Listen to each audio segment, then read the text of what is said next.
okay.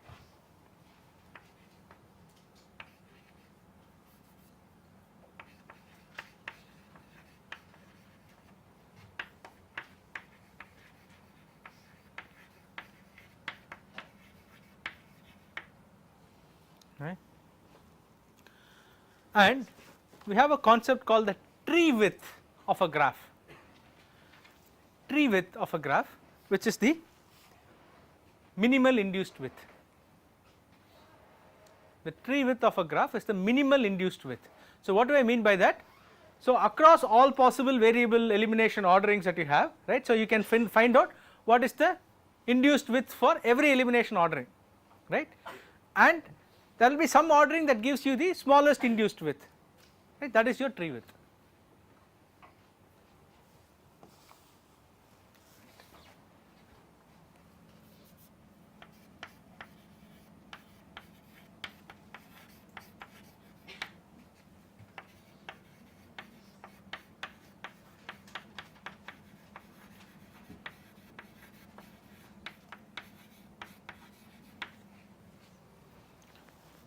It is the smallest induced width.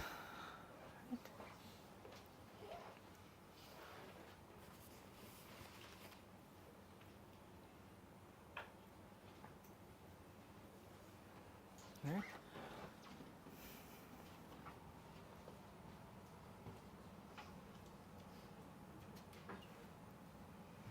So the complexity of doing variable elimination is actually the order of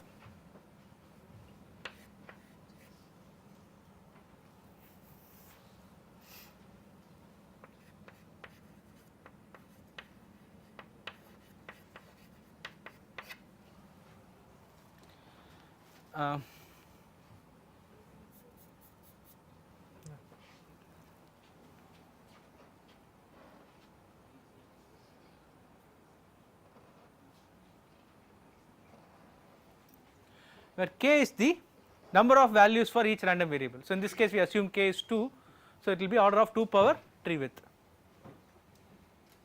right. So what would be the tree width for a tree?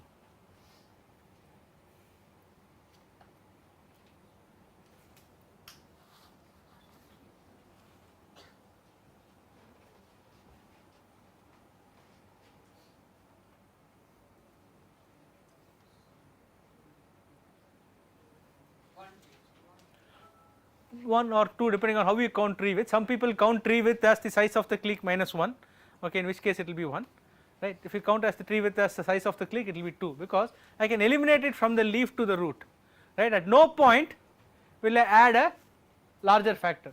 So every time I will be just collapsing one edge at a time, right, no point will I be adding a larger factor. So if I eliminate it from the root to the leaf, then there might be problems, right, some arbitrary ordering, but the smallest thing is eliminate from the leaf all the way back to the root. So every time we will be just removing one edge, right. So if you think about it, the smallest elimination ordering for us here, right, also started off with kind of like the single node hanging off here, right. So you have to eliminate C first. If you eliminate C at the end, then you ended up adding some other nodes along the way, right. So getting rid of, you are somehow coming from the outside inward, right, or going from inside out was a bad idea, right. So that's essentially what. So for trees variable elimination is great, right, because it does things kind of in the best possible way you can expect it, right, but still there is a problem. What is the problem? I asked you to find P of j, right. If I had asked you to find P of h, right, you basically have to redo this computation all over again, right. So many of these tables that you computed internally could actually be reused, right. If I want you to find P of h, in fact up till this point everything can be reused. In fact some of this computation also could be reused,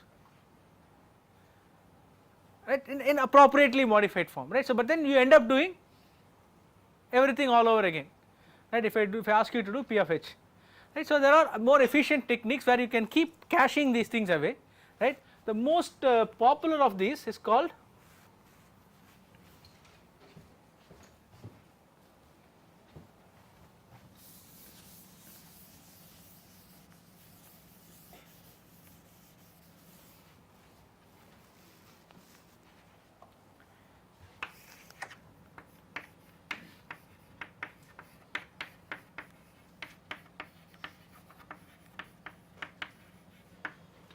most popular of this is called belief propagation, right, wherein you have some kind of a incremental way of computing these tau factors, right, that you have by passing what are known as messages between the nodes, right.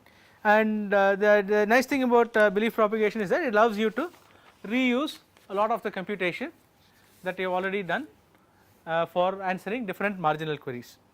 Okay, any question so far? Right, so I can answer any marginal queries, you can see that, right. So I basically have to sum out all the other variables, right, and I have to find out an appropriate variable elimination ordering, right, and then do it.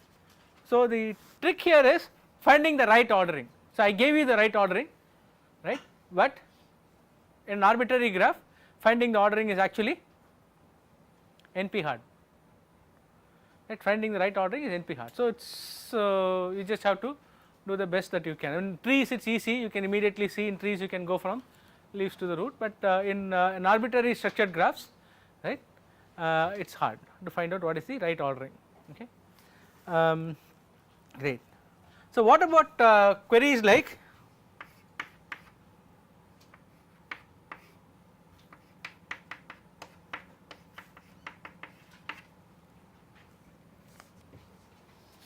what is the probability that I let's say get a job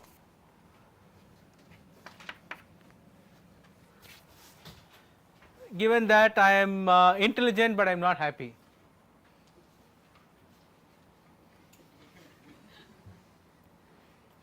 Right, and also what is the probability that I do not get a job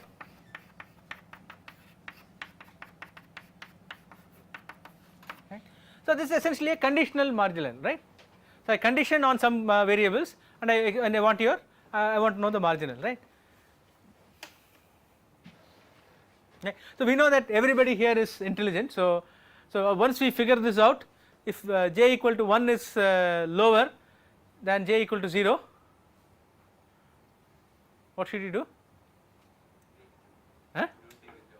Be happy, somebody said that, yeah. So be happy, yeah, that's it.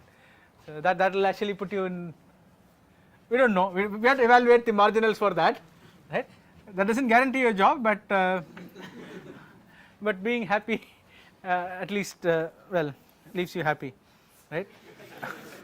I mean that's one of the things for getting a job, right, you want to be happy. So if you choose to be happy already, that becomes irrelevant. Anyway, so what do you do for this? Right. So this is essentially, I can just compute this as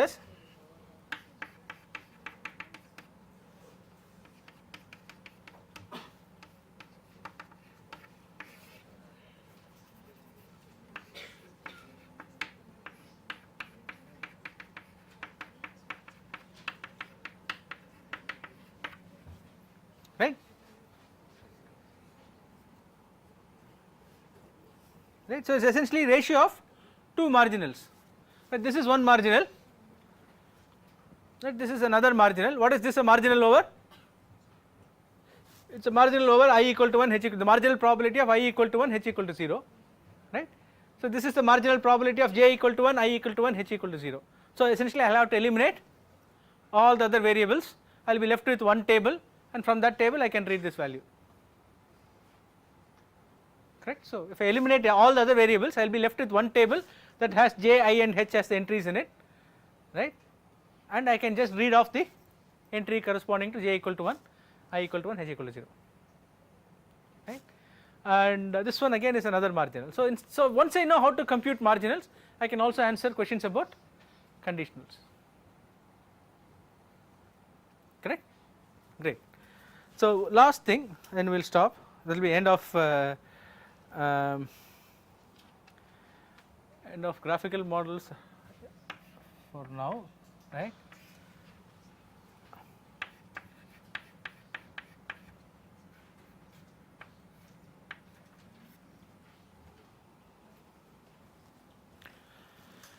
Suppose I am not interested in marginal distributions, right. So this is another inference query, I mentioned this in the last class, right. The second kind of inference queries we would be interested in are map queries, right. So why would we be interested in map queries? In fact, many of the classification and other things we have been talking about, we are only interested in map queries quite often, right. So, I will give you some image, right. I want you to label the image, right. I am interested only in the map estimate of the label, right. I want you to give me a label, I do not want the distribution over the labels, I want you to give me a single label. So, in which case I need the map estimate, right. So, which label is the most probable according to the posterior, right. So, that is essentially what I need. So, for finding the map estimates, so what do we do in this case? So, what I am going to do is, once I decide this kind of an ordering, right, I am going to replace the sum here with the max.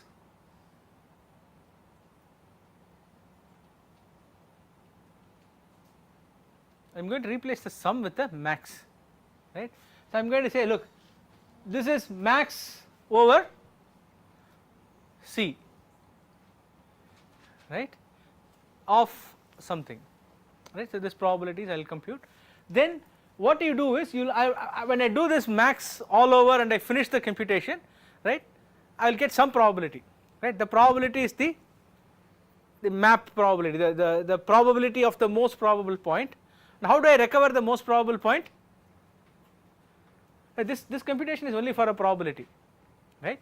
So, when I say do a max over C, what does it mean? For every value of D you will be entering one value, right. You have a tau 1 D, right. So, tau 1 D equal to 0 will be that probability, right, for which is maximum. So, you look at, essentially you will have, when you finish this computation, right. So, you will have some factor, let us call it tau prime of C comma D, right. When you finish taking the product, you will have some tau prime of C comma D, right. So, tau 1 of D will essentially be something like this, tau 1 of D equal to 0 will be max of tau prime of, I do not know if I should go there, max of tau prime of 0 comma 0 comma 1 comma 0, right. This is what I mean by taking the max. So, my tau 1 D will be the max of, okay, when D equal to 0 and C equal to 0, D equal to 0, C equal to 1. So, of these two entries, whichever is the largest, I will put that as the tau 1 of D equal to 0.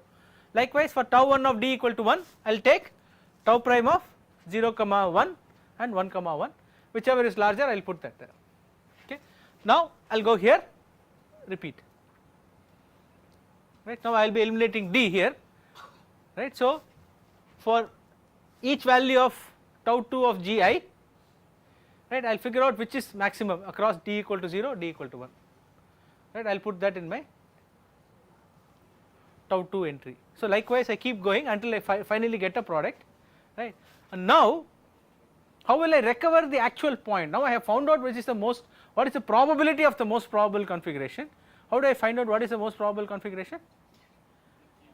I keep track of which one gave me the max, right. So, I keep track, okay, here for tau 1 D equal to 0, did I get the max from C equal to 0 or did I get the max from C equal to 1, right. When I had D equal to 1, did I get the max from C equal to 0 or did I get the max from C equal to 1. So, I keep track of, in every stage I keep track of which entry gave me the max, right. And then once I finish the computation, I just go back and read out the max entry. So, that essentially gives me the map probability of the most probable point and also the most probable point, right. So, if you have a tie, then you can choose one, so it will give me at least one of the most probable points, okay. So, that is essentially how you do map estimates, and yeah, so it's rather bad because it is exponential in the largest factor, but it is useful for small graphical models because most of the other methods have a significant overhead in setting up the entire process, right. Suppose you want to do belief propagation, you will have to set up the data structures corresponding to the messages, and it's a little bit of overhead is there in terms of computing, right. If you have a very small graph like the earthquake graph, okay, you can earthquake graph you can do inference by inspection, right. Just look at the graph and do inference, you do not have to even do any computation, right. So, some slightly larger graphs like this, right, so where you have to actually do some computation, you can do variable elimination, right, it is fine. But then you start talking about running it on images, right. So, I told you right, we have like a lattice like structure, one one node for each pixel in an image, and then I want to run this on a 256 cross 256 pixel image, right, then you really need some help, right, and then in such cases variable elimination is not the right thing to do, right, because the first case the tree width can be large, right, for that, and so there are more efficient ways of doing it, and even belief propagation, right, in kind of directed acyclic graphs, right, belief propagation is actually an exact algorithm, right, even though it is pretty efficient, it is an exact algorithm, so can still be time consuming. So people look at answering queries in an approximate fashion, right. So I will not be able to tell you what the exact probability is, I will not be able to compute the exact, let us say, map probability, right, but I might be able to give you the map is the actual point that has the highest probability. But if you ask me what is the highest probability, I might not be able to give you that accurately. So those kinds of approximations we are willing to take so that we can do inference efficiently.